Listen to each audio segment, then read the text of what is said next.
Ano ang magpapagaling sa kaluluwa ng isang tao? Ito ang kabutihan. Ano ang magpapabuti sa isang tao kung hindi ang pagiging mabait mo sa taong yun?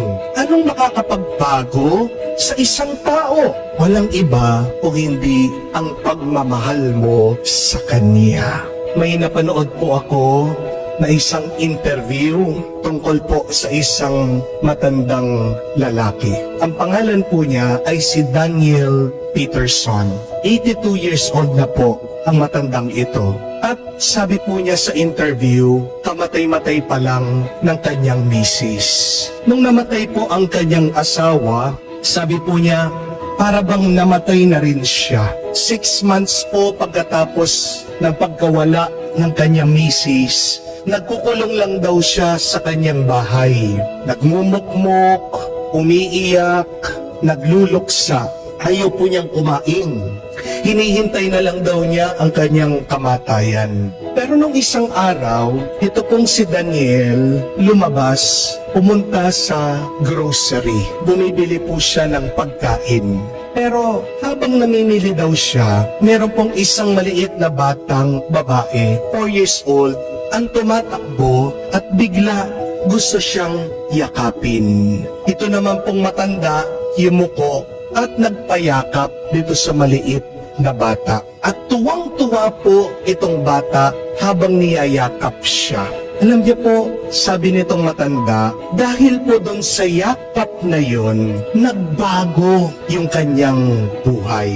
Naramdaman po niya na may kahulugan, may halaga ang kanyang buhay. At naramdaman niya na nabuhayan muli siya. Tingnan niyo po, yung pinakitang kabutihan, kabaitan ng batang ito, ang nagligtas daw sa kanya. Minsan po, nakakalimutan natin kung gaano kalaki ang naitutulong ng simpleng kabutihan natin sa ibang tao. Remember that, my dear friends, that simple act of kindness have a great power to save other people. Yan po yung ating narinig sa ating nabasang ebanghelyo. Bakit po si Jesus nakikikain, nakikisama, nakikisalamhuha sa mga makasalanan? Hindi po ba nakasulat po yan sa Biblia that bad company corrupts morals? Pag daw nakikisama ka sa mga masasabang tao, nagiging masama ka rin. Hindi po ba nag-aalala ang ating Panginoon na sa kanyang pakikisama dito sa mga makasalanan ay mahawa siya sa kanilang pagkakasala? Hindi po ba naiisip ng ating Panginoon na baka sa kanyang pakikisalamuha sa kanila, baka maging masama din ang kanyang pag-uugali at pagkatao? Pero may malalim at magandang dahilan ang ating Panginoon sa kanyang paglapit at pakikipag-upuan dito sa mga taong makasalanan. Kasi nga, gusto niyang magbago ang buhay nila sa pamamagitan ng kanyang simpleng pakikisama at pakikikain sa kanila. Isipin niyo po kung gaano kalaki ang impact o ang epekto ng kanyang pakikikain o pakikisalamuha kasama ng mga taong makasalanan. Buong buhay ng mga taong ito, sila po ay hinukot siya. Sila'y minamaliit na mga Pariseyo. Ang dami pong mga tao ang galit sa kanila. Iniiwasan sila. Pero tingnan niyo po kung anong epekto nito sa kanila. Imbis na magbago sila, imbis na magpakabuti sila, ito pa ang naging daan para mas lumayo sila sa Diyos. Kaya nga naging mas matigas ang kanilang mga puso. Pero dahil po pinansin sila ni Jesus, dahil pinahalagahan sila ng ating Panginoon, ito ang naging daan naman ng kanilang pagbabalik loob sa Diyos. Tingnan niyo po, ang nangyari din sa ginawa ni Jesus. Dahil sa kanyang pamamansin, kahit ang pinakamalaking makasalanan sa piling nila, si San Mateo, ang korap na opisyalis ng naniningil ng buwis, naging apostol, naging ebangelista, nagbagong buhay para kay Jesus.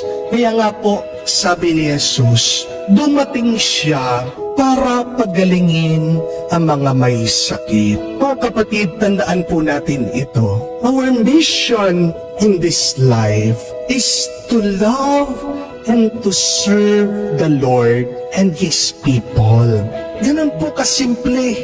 Bakit tayo nandito? Para mahalin natin at paglingkuran ang Diyos at ang kapwa natin. And if you cannot love and serve others, at least do not hurt them.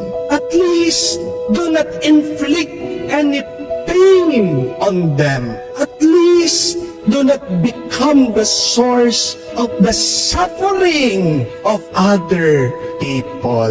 Yan po yung problema ng napakarami sa atin, hindi po ba? Hindi na nga tayo mabait, kukuha pa nating magsungit. Kung man naging masama ang ibang tao sa iyo, hayaan mo sila na lang ang maging masama. Huwag kang magpapahawa sa kasamaan nila. Huwag kang magiging masama kamukha nila. If you are hurt, then be better. Heal yourself. Ask God to make you whole and good once again. Because remember, if you cannot get healed, you will hurt others. At tandaan niyo po, hindi ka gagaling sa pamamagitan ng pananakit mo sa iba. Hindi ka magiging mabuti kung nagiging masama ka sa iba. Alam niyo po ba na meron tayong superpower? Meron po. Meron tayong lakas. Meron tayong kapangyarihan. At ano po, ang superpower natin ay ang kabutihan. We have the power to change other people for the good by simply showing kindness to them. Kaya mo ding gawing masama ang ibang tao. Paano? Sungitan mo sila. Magpakita ka ng masamang ugali sa kanila. Pero, di ba, mas maganda, mas mainam, pag pinaparamdam mo ang iyong malasakit sa kanila, makikita mong taong yan, magbabago siya para sa mabuti. Bakit hindi niyo po subukan? Try simply being kind today to save and to change someone's life. Sabi po ni San Francisco ng Assisi, always preach the gospel. And when necessary, use words. Ang ganda po, no? Palagi niyong ipahayag ang mabuting balita at kung kailangan, gumamit kayo ng salita. Ang pagpapahayag po ng mabuting balita ay hindi lang gamit ang ating mga salita. Pero unang-una na dyan, nakikita ng ibang tao ang Diyos sa atin sa pamamagitan ng ating pamumuhay. Amen? Bakit kaya ang dami pong mga tao umaalis sa ating simbahan? Bakit kaya mayroong mga nakukuha ng ibang sekta? Dahil ba marunong silang mag-preach? Hindi po. Dahil ba maganda yung kanilang paniniwala?